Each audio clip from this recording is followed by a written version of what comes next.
সরস্বতী পুজোর আগে কুল খেলে কিন্তু মা কোনোদিন বিদ্যা দিবে না। ছোটবেলায় এই কথাটা কতটা সিরিয়াসলি নিয়েছিলাম।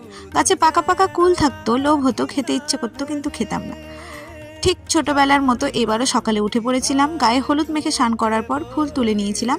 সরস্বতী পূজার সময় আমরা প্রত্যেকবার বেলুয়াতে প্রথমে অঞ্জলি দিতাম, তারপরে এসে এসে স্কুলে দিতাম। তো ঠিক এবারও আমি ডালা সাজিয়ে নিচ্ছিলাম আর রেডি হয়ে গেছিলাম বেলুয়াতে যাওয়ার জন্য। বেলুয়াতে পৌঁছে এতটা লাইনে দাঁড়াতে হয় প্রত্যেকবারই।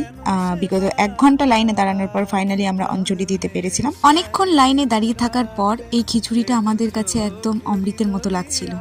আর সরস্বতী পূজা উইদাউট খিচুড়ি ইনকমপ্লিট। তারপর আমরা চলে গেছিলাম আমাদের পুরনো স্কুলে, আর সেখানেও হচ্ছিল পুজো। আর আমাদের সময় তো একটা আলাদাই নস্টালজিক ব্যাপার ছিল সরস্বতী পুজো। আর এখানে নেতাজি সুভাষচন্দ্র বসুর জন্মদিনও পালন করা হয়েছিল।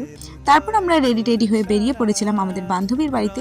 শাড়ি পরাটা সরস্বতী পুজোয় ম্যান্ডেটরি, তাই আমরা শাড়ি পরে রেডি হয়ে বেরিয়ে পড়েছিলাম ঠাকুর দেখার জন্য।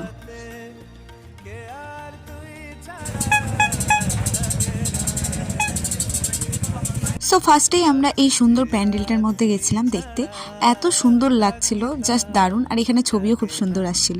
আর তারপরে আমরা এখানে একটু ফটোশ্যুট করার পর খেয়ে নিয়েছিলাম ফুচকা, কারণ ফুচকা দেখলে আমাদের লোভ সামলায় না।